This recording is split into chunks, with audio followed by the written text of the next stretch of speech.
Ayah kenapa? Tanya Keandra beberapa kali. Ia mendengar ayahnya bersin-bersin. Gak apa-apa sayang, jawab Barah lalu kembali bersin. Ayah istirahat aja di kamar aku, ujar Keandra. Ayah udah janji mau ajak kalian main. Gak apa-apa ayah, mainnya bisa kapan-kapan, yang penting ayah sehat dulu, balas Keandra khawatir dengan keadaan ayahnya.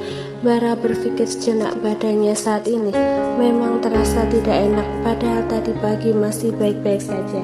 Ayah istirahat di sini aja, nanti ibu marah kalau ayah tinggalin kalian. Ayah kok takut sih sama ibu? Ibu kan baik ya, komentar Kenzo. Bara tersenyum, memang benar istrinya baik kecuali pada dirinya. Sudah, ayah tidur di sini aja. Jangan ayah, Keandra menarik tangan ayahnya yang hendak terbaring di sofa. Ayah tidur di kamar aja, tapi ayah nggak bisa tinggalin Kean dan Ken, nanti ibu marah. Sayang, lagian kalian juga nggak ada yang jagain. Ayah tenang aja, aku sama Ken nggak akan kemana-mana kok. Kita di sini nonton TV sambil nungguin ibu, saut Keandra kemudian menoleh pada jam dinding. Ibu juga sebentar lagi pulang. Tidak langsung setuju, Bara berpikir terlebih dahulu. Anissa sudah menitipkan kedua anaknya. Jika sampai ketahuan, ia takut wanita itu semakin sulit didekati dan menganggapnya tidak bertanggung jawab. Ayah, kenapa diem aja? Ayo cepat ayah. Ayah istirahat di kamar aku aja. Keandra menarik tangan sang ayah yang duduk di sofa. Tapi ingat ya, Ken sama Kean gak boleh kemana-mana. Jangan buka pintu kalau ada tamu. Biarkan aja. Oke, siap bos. Kedua bersaudara itu pun menyahuti sambil mengangkat tangan ke posisi hormat. Bara terkekeh sambil mengusap puncak kepala kedua anaknya. Ayah istirahat dulu ya, nanti kalau ada apa-apa bangunin ayah aja. Berlalu kemudian setelah Keandra dan Kenzo mengangguki ucapannya, ia menjatuhkan diri di atas tempat tidur putrinya, menatap langit-langit lalu membuang nafas panjang saat teringat pada apa yang Arya katakan tadi saat menghubunginya. Kayaknya aku harus sewa pengawal buat jagain anak-anak, terutama Kenzo. Aku khawatir dia jadi sasaran lagi. Udah 2 kali sama minuman itu. Untung aja dia minum air yang ada obat tidurnya itu di kelas, gumamnya. Semakin lama kedua kelopak mata milik sang pria sudah tidak bisa lagi bertahan hingga ia menyerah. Pada akhirnya Bara pun tertidur. Sementara itu Kenzo dan Keandra masih asik berdua di ruang tengah yang posisinya persis di depan kamar yang digunakan ayah mereka untuk beristirahat. Ken, itu ada tamu, ujar Kenzo saat mendengar suara pintu pagar diketuk oleh sesuatu hingga menimbulkan bunyi yang cukup nyaring dan terdengar hingga ke tempat mereka berada. Biarin aja, kamu dengarkan tadi ayah bilang apa? Jangan buka pintu kalau ada tamu, sahut Keandra. Siapa tahu itu ibu, ibu punya kunci pagar kok, balas Keandra. Udah biarin aja, nanti juga pergi orangnya, paling dikira nggak ada orang di rumah. Kenzo pun menurut, abai dengan suara yang menyapa indera pendengaran, tetapi pada akhirnya tetap tidak bisa mengabaikan rasa penasaran. Ia berdiri. Ken, mau kemana? Keandra mengikuti sang adik layang melangkah menuju ruang tamu. Aku mau lihat siapa yang datang, jawab Kenzo penasaran karena suara itu masih juga terdengar. Jangan Ken, jangan keluar, nanti kalau ibu tahu ayah yang bakal disalahin sama ibu, cegah Keandra menahan tangan adiknya. Apa sih Ken, siapa yang mau keluar? Orang aku cuma mau ngintip dari jendela. Kenzo menepis tangan sang kakak. Oh, sahut Keandra menyusul adiknya yang sudah mengintip dari tirai. Mana sih? Orang gak ada siapa-siapa. Keandra menyibak kain penutup jendela itu lebar-lebar. Ken, Kenzo menutup kembali tirai yang dibuka oleh sang kakak. Kita kan mau ngintip Ken, kalau kamu buka lebar-lebar namanya bukan ngintip lagi. Oh iya ya, cengir Keandra sambil menggaruk kepala. Suara pintu ruang tamu yang dibuka membuat kakak beradik itu menoleh. Ken, lagi pada ngapain di sini? Tanya Anessa. yang baru saja tiba di rumah. "Ibu!" Dua anak itu menghampiri ibu mereka dan memeluknya bersamaan. "Hayo, lagi pada ngapain di sini?" ulang Anissa lagi. "Nggak apa-apa, Bu. Tadi cuma mau ngintip tamu, tapi udah nggak ada," jawab Kenzo. "Tamu? Tapi waktu ibu sampai nggak ada siapa-siapa di depan. Tadi sebelum ibu kesini ada yang ketuk pintu pagar sambil bilang permisi. Tapi kata ayah jangan buka pintu kalau ada tamu siapapun," jawab Kenzo. Anissa mengernyit. "Memangnya ayah kemana?" "Ayah aku suruh istirahat di kamar aku. Kayaknya ayah sakit deh, Bu. Dari tadi haju terus." "Aduh, Keandra." "Oh ya sudah, kalian tunggu di sini. Jangan kemana-mana, jangan buka pintu. Juga kalau ada tamu, tunggu ibu aja ya sayang." "Iya, Bu." Dengan kompak anak kembar tidak identik itu mengangguk.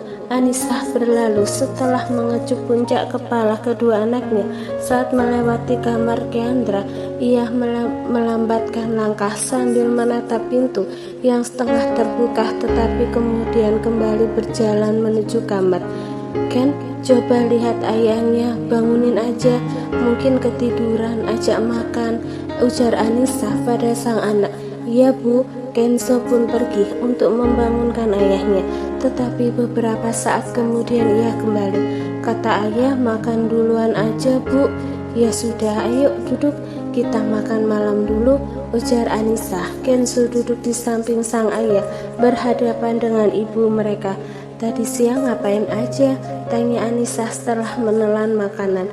"Kami main di rumah aja, Bu, soalnya ayah kan sakit," jawab Kenzo. "Memangnya dari kapan ayah sakit?" "Habis makan siang tadi, Bu." "Oh ya sudah, kalian habiskan dulu makannya." Setelah selesai makan malam, mereka duduk berbincang santai di depan televisi. Anissa menoleh ke arah jam yang sudah menunjukkan waktu cukup larut. Ia kemudian menatap pintu kamar Keandra. Sejak tiba di rumah, suaminya tidak juga keluar dari sana.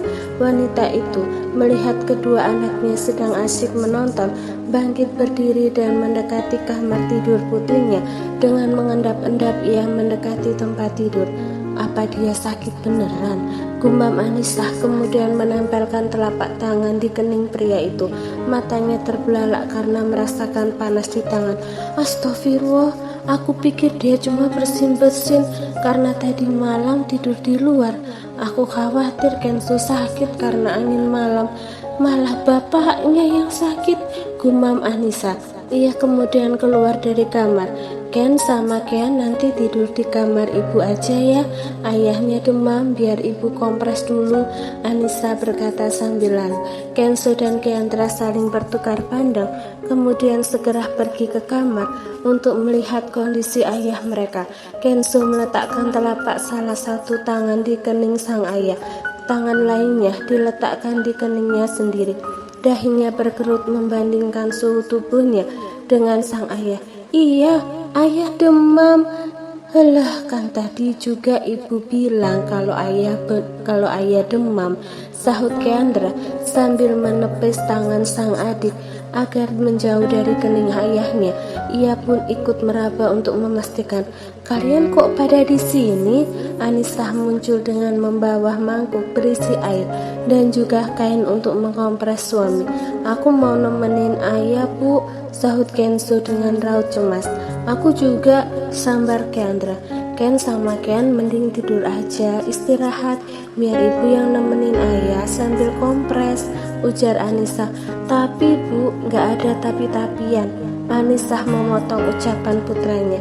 "Kalian istirahat aja, insya Allah besok pas bangun ayah udah baikan." "Ken, ajak Ken ke kamar ibu." "Iya Bu," angguk Keandra hanya bisa menuruti perintah ibunya meski dengan terpaksa.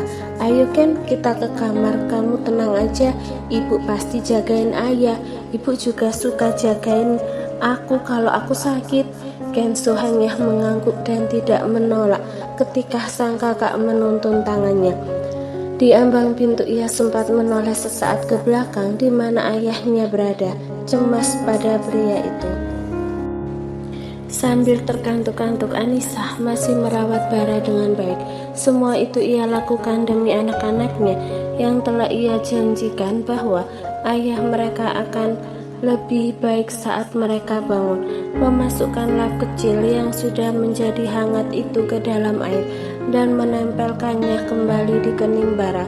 Setelah diperas terlebih dahulu, ia masih duduk di samping suaminya. Aku tunggu sambil tiduran deh, ngantuk juga, gumamnya sambil berbaring di samping ayah dari kedua anaknya itu. Beberapa saat kemudian ia mengulurkan tangan menyentuh lap yang menempel di kening suami. Masih dingin, gak perlu diganti lagi, gumam Anissa. Berbaring menyamping menghadap pria itu, memandang wajahnya dari samping, hingga tanpa ia sadari kelopak mata mulai tertutup dengan perlahan karena rasa kantuk yang tak bisa ia tahan.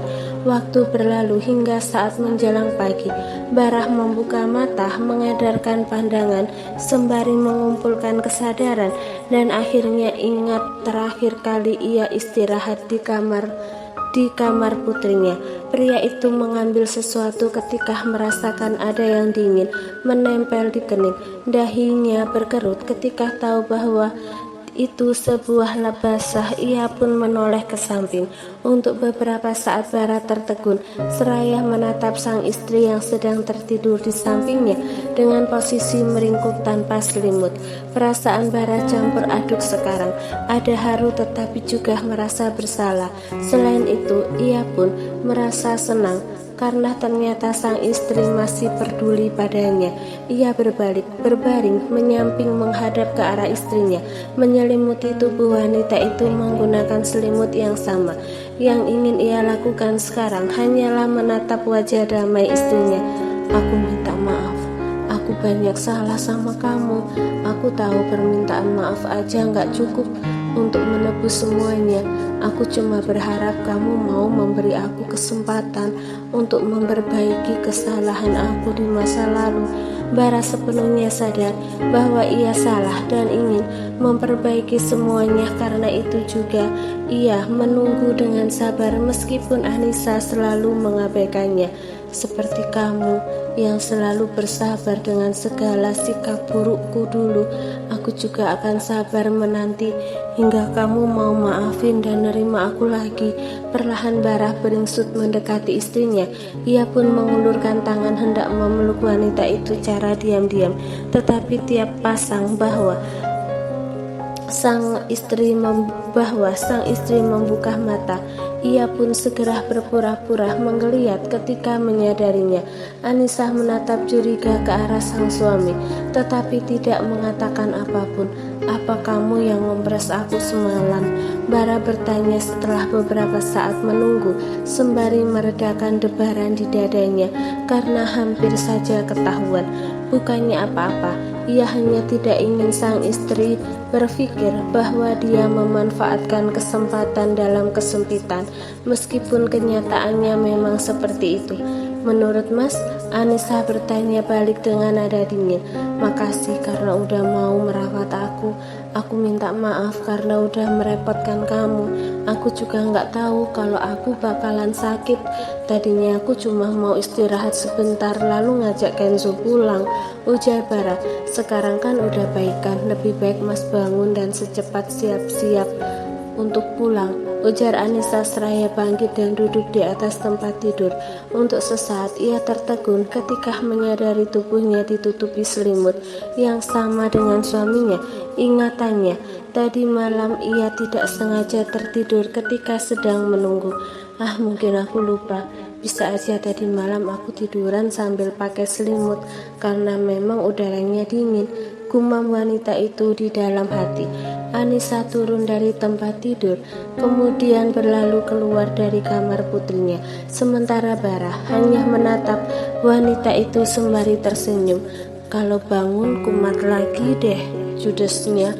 Ia yang mulai kebal dengan sikap tidak bersahabat sang istri hanya terkekeh karena tidak mau membuat istrinya semakin kesal. Bara turun dari ranjang dan menyusul Anissa keluar dari kamar putrinya. Saat itu ia menyadari bahwa ternyata hari sudah menjelang pagi. Barah mengikuti Anissa yang pergi ke dapur. "Anak-anak di mana?" tanyanya seraya mendaratkan diri di kursi dapur. "Masih tidur," Anissa menjawab singkat sambil mengambil roti tawar dan mengolesinya dengan selai stroberi kesukaan putrinya. "Apa Ken juga suka stroberi?" tanya Barah, karena itu pun buah kesukaannya. "Cepat habiskan dan habis itu pulang," tegas Anissa seraya meletakkan piring roti sandwich stroberi di hadapan suaminya. Kemudian berlalu setelah meletakkan gelas berisi air putih. Ia tahu Barah pasti lapar karena terakhir kali makan kemarin siang. Setidaknya itu yang ia tahu dari cerita kedua anaknya. Pria itu lagi-lagi hanya tersenyum, sudah tidak lagi terbawa perasaan dengan sikap sang istri. Ia kemudian menatap roti yang ada di hadapannya. "Dia memang benar-benar putriku," ujarnya. Senyum di bibir pun melebar, mengingat antara dirinya dan Keandra memiliki banyak kesamaan. Pria itu menyantap sarapan dengan lahap, bahkan mengambil 2 helai roti lainnya untuk ia nikmati karena masih belum merasa kenyang. Suasana hati yang cukup bagus membuat indera perasaannya seperti ingin lagi dan lagi menikmati makanan meski hanya roti tawar yang diolesi dengan selai stroberi. "Ayah," baru saja Barah selesai makan, Keandra yang baru bangun menghampiri. "Ayah udah nggak apa-apa?" tanyanya menempelkan telapak tangan di kening sang ayah. "Ken, pagi banget bangunnya sayang," alih-alih menjawab pria itu justru mengomentari anaknya yang bangun sepagi itu. Keandra duduk di kursi dapur lain tepat di samping ayahnya. "Aku tiap hari bangun sebelum azan subuh kok ya." "Pinter anak ayah," puji Barah seraya mendaratkan kecupan di kening anaknya. "Ayah udah sehat kan sekarang?" sekali lagi Keandra bertanya sambil meraba kening sang ayah. "Alhamdulillah udah sayang," jawab Barah. "Ayah sekarang libur kerjanya enggak?" "Libur dong, kan hari Minggu. Kenapa? Kita jadi nggak jalan-jalan?" Keandra kembali bertanya. "Ken, nanti ibu temani jalan-jalan. Ayah harus pulang dan istirahat," sambar Anissa yang baru saja keluar dari kamar dan mendengar pertanyaan putrinya. "Tapi Bu, ayah kemarin ngajak aku sama Ken jalan-jalan, tapi nggak jadi karena ayahnya sakit. Gantinya hari ini aja," saut Keandra. "Ibu yang antar, ayah Ken harus istirahat. Nanti kalau sakit lagi gara-gara kecapean habis jalan-jalan gimana? Kan ibu lagi yang repot," sindir Anissa. "Kenapa ibu suka galak sama ayah?" tanya Keandra sambil menatap kesal pada sang ibu. "Ken sekarang udah berani ya bicara kayak gitu sama ibu." Anissa menatap tidak percaya ke arah putrinya. "Kalau Ken mau, Ken boleh kok ikut ayah, silahkan aja." Anissa pun berlalu. Istirahat yang kurang setelah lelah bekerja seharian membuat perasaan Anissa menjadi lebih sensitif. "Pagi ibu," sapa Kenzo yang baru bangun dan berpapasan dengan sang ibu di depan pintu kamar. Tetapi Anissa sama sekali tidak menggubris, terus melangkah menuju kamar dengan perasaan sedih dan kecewa karena putrinya kini sudah berubah.